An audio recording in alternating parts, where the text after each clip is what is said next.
Welcome back to another blog. এটা হচ্ছে আমার চ্যানেলের ফার্স্ট অফিসিয়াল ব্লগ, কারণ এর আগে আমি তোমাদেরকে সব মিনি ব্লগ দিয়েছি আর একটা ব্লগ দিয়েছিলাম যেখানে কিছু প্রোডাক্ট তোমাদের সাথে শেয়ার করেছিলাম। তো এটা হচ্ছে আজকে আমার চ্যানেলের ফার্স্ট ব্লগ, বড় ব্লগ বলতে পারো। আর তোমরা ভাবছো সকালবেলা রেডি হয়ে আজকে কোথায় যাচ্ছি? আজকে রেডি হয়ে যাচ্ছি একটু পুজো দিতে। আমাদের বর্ধমানে আলমগঞ্জে যে শিবের মন্দির আছে, আমি এই প্রথমবার যাচ্ছি, তো আমি নামটা জানি না ঠিক ওই মন্দিরের নাম কি। আমি যাচ্ছি, আমার একটা বান্ধবী যাচ্ছে, ও আসছে, ও রাস্তায় আছে, ও এলে আমি তোমাদের সাথে দেখাচ্ছি। চলো ব্লগটা কন্টিনিউ দেখতে থাকো। চলো বেরিয়ে গেছি, এই যে চলে এসছে আমার বান্ধবী। চলো টোটোতে উঠে তোমাদের সাথে কথা বলছি। চলো টোটোতে উঠে গেছি, আর এই দুধ নিয়ে যাওয়া খুব চাপ, যদি একটু পড়ে যায় হাই বলে দেয়। ওকে তো তোমরা সবাই চেনো, আর নাম জানো না, হচ্ছে রিঙ্কা, আমারই বান্ধবী। চলো তোমাদের সাথে গিয়ে দেখা হচ্ছে। আর তারপরে আমরা চলে গেলাম, আর এই মন্দিরের সামনে এখানে একটা দোকান আছে, এখানে সব কিছু বিক্রি হচ্ছে। তোমরা যদি কিছু বাড়িতে ভুলেও যাও, এখান থেকে সব কিছু ধূপকাঠি, মোমবাতি, আকন্দ ফুলের মালা, যা যা লাগে আর কি বাবাকে দেওয়ার জন্য সব কিছুই পেয়ে যাবে। তো যাই হোক, আমরা এসে বাবাকে ভালো করে পুজো দিয়েছি। আর সেদিনকে জানো তো খুব ফাঁকা ছিল, যেহেতু বৃহস্পতিবার ছিল, আর সোমবার যেহেতু আমার কাজের ছুটি থাকে না, তাই জন্য আমি খুব ভালোভাবে পুজো দিতে পেরেছি। আমার খুব ভালো লাগে যে ফাঁকায় ফাঁকায় গিয়ে একটু পুজো দিলে একটু শান্তিতে পুজোও দেওয়া যায়। আর সেদিনকে বাবাকে খুব ভালোভাবে পুজো দিতে পেরেছি। এই প্রথমবার আমি কোনো ভগবানকে কোনো মন্দিরে গিয়ে ভালোভাবে পুজো দিতে পেরেছি, কারণ কোনোদিন আমি কোথাও গিয়ে এত ফাঁকা পাইনি। পুজো দিয়ে বেরিয়ে গেলাম, আর আজকে আস্তে আস্তে যা অবস্থা হয়েছে না, গোটা দুধটা আমাদের কাপড়ে পড়ে। যাই হোক, কোনো রকম বাঁচিয়ে ঠাকুরের জন্য নিয়ে আসছি, ভালোভাবে পুজো দিতে পেরেছি, খুব ফাঁকা ছিল, খুব সুন্দরভাবে পুজো দিয়েছি। চলো তোমাদের সাথে বাড়িতে গিয়ে দেখা হচ্ছে আবার। এই জায়গাটার নাম কি হলো রিঙ্কা?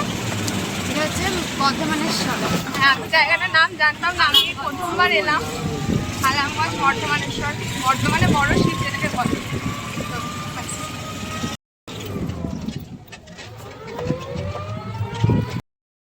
বাড়ি চলে এসেছি পুজো দিয়ে। চলো এবার তোমাদের সাথে একবারে ফ্রেশ ট্রেশ হয়ে একটু খাওয়া দাওয়া করিনি, সকাল থেকে কিচ্ছু খাইনি, তারপরে তোমাদের সাথে আবার কথা বলছি। পুজো দিয়ে এসে এই জাস্ট একটু বসলাম, একটু ফ্রেশ হলাম, একটু ওই চান জল খেলাম, কারণ সকাল থেকে কিচ্ছু খাইনি। আর খুব সুন্দর করে আজকে পুজো দিতে পেরেছি, আর খুব ভালো লাগলো পুজো দিয়ে, যেহেতু আমি প্রথমবার গেছি, তোমাদেরকে বললাম আমি জানতাম না। তো মানে এখানে আমি কোনোদিন যাইনি।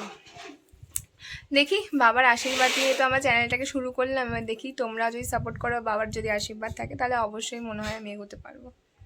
চলো, বাড়ি আসার পর তো আর তোমাদের সাথে কোনো কথা হয়নি, তারপর রেডি হয়ে চলে এসেছি ছাদে একটা নাচের ভিডিও শ্যুট করতে, আমি আর রিঙ্কা। আর নাচতে নাচতে পুরো ঘেমে যাচ্ছি, যা রোদ আজকে আর যা গরম। তার মধ্যে আমাদের ছাদে যখনই আমরা নাচতে আসছি তখনই রোদ চলে আসছে, আর আমরা যেই নিচে নেমে আছি রোদ চলে যাচ্ছে। সত্যি বাবা, ঠিক আছে চলো আগে নেচে টেচে নিই, তারপর তোমাদের সাথে আবার কথা বলছি। যা ভিডিও করেছি, আমার ফোনের মেমোরি পুরো ফুল হয়ে গেছে। আমাদের নাচা গানা সব কমপ্লিট, রিলস বানানো কমপ্লিট। এবার যাই নিচে যাই, একটু ফ্রেশ হই, কারণ সারা সকাল থেকে ঘুম নেই। চলো আবার সন্ধ্যেবেলায় তোমাদের সাথে কথা হচ্ছে। টাটা। সন্ধ্যেবেলা আবার রেডি হলাম, এখন বেরোবো, একটু দোকানে যাব, কিছু জিনিসপত্র কেনার আছে, ঘরেরই জিনিসপত্র। আর এখানে একদম লাইট নেই, তাই অন্ধকার লাগছে।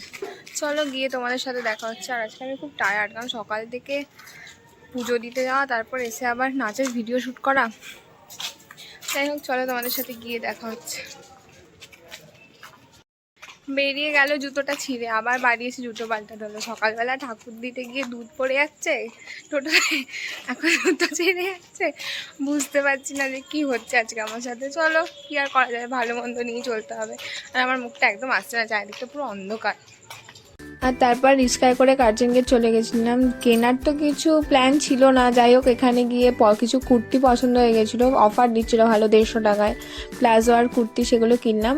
আর তোমাদের বাড়িতে কি দেখাবো কি কিনলাম, আর এত ভিড় ছিল আমি ওখানে কিচ্ছু ক্লিপ নিতে পারিনি। তারপর লস্যি খেয়ে আমি বাড়ি চলে এসেছি।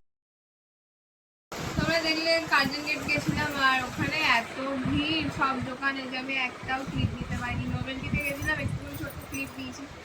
আর কিনেছি বলতে তোমার এই একটা প্যান্টের পিস, আমার নয়, এটা মামার। আর আমি দুটো কুর্তি কিনেছি, সেলে অফার দিচ্ছিল 150 টাকা করে। আর দোকানটার ভিডিও তোমাদের আমি দিয়ে দেবো। একটা প্লাজো, আর এই একটা কুর্তি,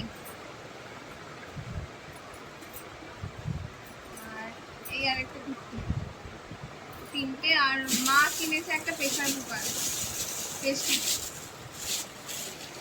অনেকটাই ডিসকাউন্টে পেয়েছি কুকারটা, প্রেস্টিজের প্রেশার কুকার। ব্যাস এই ছিল টুকটাক কেনাকাটা।